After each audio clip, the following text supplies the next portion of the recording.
सो मेरे प्रियो, वैसे प्रभु यीशु मसीह पेशे से नहीं स्वभाव से डॉक्टर थे, क्योंकि जो चंगा होने की आशा से यीशु के पास आए थे या आते थे, अर्थात यीशु मसीह ने उन सभी को चंगा किया। न किसी की जात पूछी, न किसी का धर्म देखा।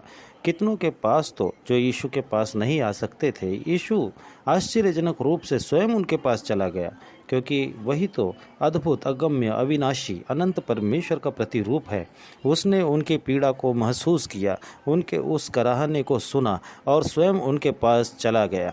पवित्र शास्त्र में हम ऐसा ही एक विधान पाते हैं, वर्णन पाते हैं, जो 38 वर्षीय रोगी के विषय एक हकीकत और वास्तविक कहानी के रूप में प्रस्तुत किया गया है, जिसका उल्लेख हम पाते हैं यूहन्ना रचित सुसमाचार उसके 5 अध्याय 1 से 9 वचन में। कैसे यीशु ने उस 38 वर्षीय रोगी को चंगा किया।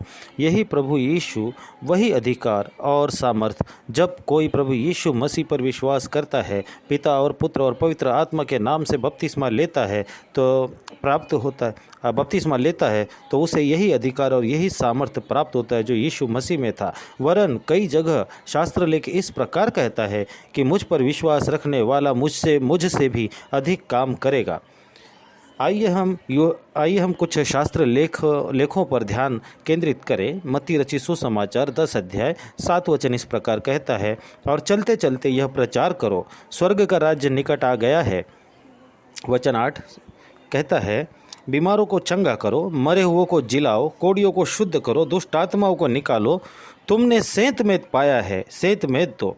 9वां वचन कहता है, अपने पटुकों में न तो सोना और न रूपा और न तांबा रखना। 10वां वचन कहता है, मार्ग के लिए न झोली रखो, न 2 कुर्ते, न जूते और न लाठी लो, क्योंकि मजदूर को उसका भोजन मिलना चाहिए। और भी संदर्भ से हम जानेंगे कि आपको मुझे परमेश्वर क्या क्या अधिकार देता है, क्योंकि भजन संहिता 62 का 11 वचन कहता है, परमेश्वर ने एक बार कहा है और 2 बार मैंने यह सुना है कि सामर्थ परमेश्वर का है। इसलिए हमें भी एक बार नहीं, बार बार यह प्रयासों सहित और प्रमाणों सहित निश्चय करने में कोई आपत्ति नहीं कि परमेश्वर का वचन सत्य है, उसमें कुछ भी झूठ नहीं।